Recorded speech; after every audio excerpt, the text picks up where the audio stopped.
Hello everyone, welcome back to a new video. আর আমার এই নতুন ব্লগে তোমাদের সকলকে জানাই অনেক অনেক ওয়েলকাম। কেমন আছো সকলে এই শীতে বলো? আজ কিন্তু আমি অনেক ভোরে উঠেছি, দেখতেই পাচ্ছ বাইরেটা এখনও অন্ধকার। কেন ভোরে উঠলাম তা কিন্তু তোমরা আজকের ভ্লগে জানতে পারবে না, জানতে পারবে পরের ভ্লগে। কিন্তু এত ভোরে উঠে আমি কী করলাম সকালবেলা তোমাদের সাথে সেটাই শেয়ার করব। আর এই কনকনে ঠান্ডায় ভোরবেলা বাসন মাজতে বা ঠান্ডা জলে জামা কাপড় কাচতে যে কী কষ্ট হয় তা যারা করেনি তাদের পক্ষে সত্যিই বোঝাটা একদম অসম্ভব।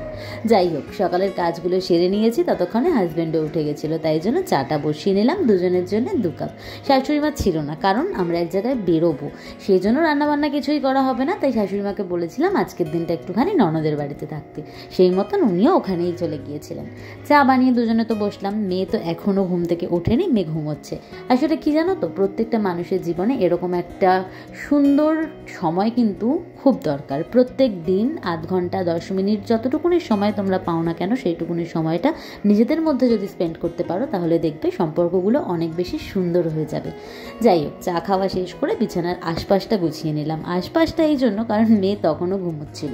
তারপর চলে এলাম বারান্দায় জামা কাপড়গুলো তুলতে। যেহেতু মেঘলা ওয়েদার, রোদের কোনো নামগন্ধই নেই, তাই জামা কাপড় অলমোস্ট শুকোয়নি বললেই চলে। আর এই যে দেখছো এত জামা কাপড়, এখানে কিন্তু শুধু একদিনের নয়, গত 2 দিনের জামা কাপড় রয়েছে। তাই জন্য যেগুলো শুকিয়ে গেছে সেগুলোকেই শুধু তুলে নিয়ে যাচ্ছি ঘরে, বাকিগুলো এখানেই মেলা থাকবে। কারণ আজকে আর জামা কাপড় কাচাকাচির কোনো সিন নেই, আমি তো বেরিয়ে যাব, তাই জন্য জামা কাপড়ও কিন্তু আর মেলা হবে না। সেই জন্য আগের যে জামা কাপড়গুলো শুকোয়নি সেগুলোকেই এখানে আমি মেলে রাখলাম। ব্যাস, শুকিয়ে গেলে পরের দিন তুলবো, তখন আবার দেখা যাবে।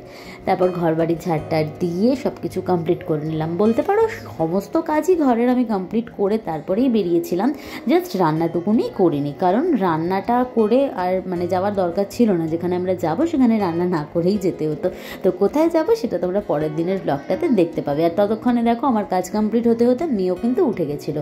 ব্যাস, আমার তো কাজ অলমোস্ট কমপ্লিট, শুধু রয়েছে বাকি যে জামা কাপড়গুলো এনেছিলাম সেগুলো ভাঁজ করা। ধীরে ধীরে সেগুলোও ভাঁজ করে গুছিয়ে রেখে তারপর বেরোবো। আমি যেখানেই যাই এই কাজগুলো করে তারপর বেরোতেই চেষ্টা করি, তাহলে কি হয় বলো তো, বাড়িতে আসার পরে না অতখানি চাপ লাগে না, আর ঘর বাড়িটাও বেশ গোছানো থাকে। তাই কোথাও থেকে ঘুরে আসার পরে ঘর বাড়ি পরিষ্কার দেখলে মনটাও কিন্তু বেশ ফুরফুরে হয়ে যায়। কি বলো তোমরা কি করো আমাকে কমেন্টে জানাতে ভুলো না।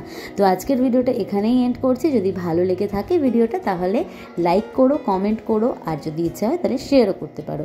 আর যদি একটু বেশি বেশি ভালো লাগে তাহলে চ্যানেলটাকে সাবস্ক্রাইব করে দিতে একদম ভুলো না। তো চলো, আজকের মতন এখানেই শেষ করছি। তোমাদের সাথে দেখা হচ্ছে আবার অন্য আরেকদিন নতুন আরেকটা সুন্দর ভিডিওর সঙ্গে। ততক্ষণের জন্য গুড বাই। সকলে ভালো থেকো, সুস্থ থেকো।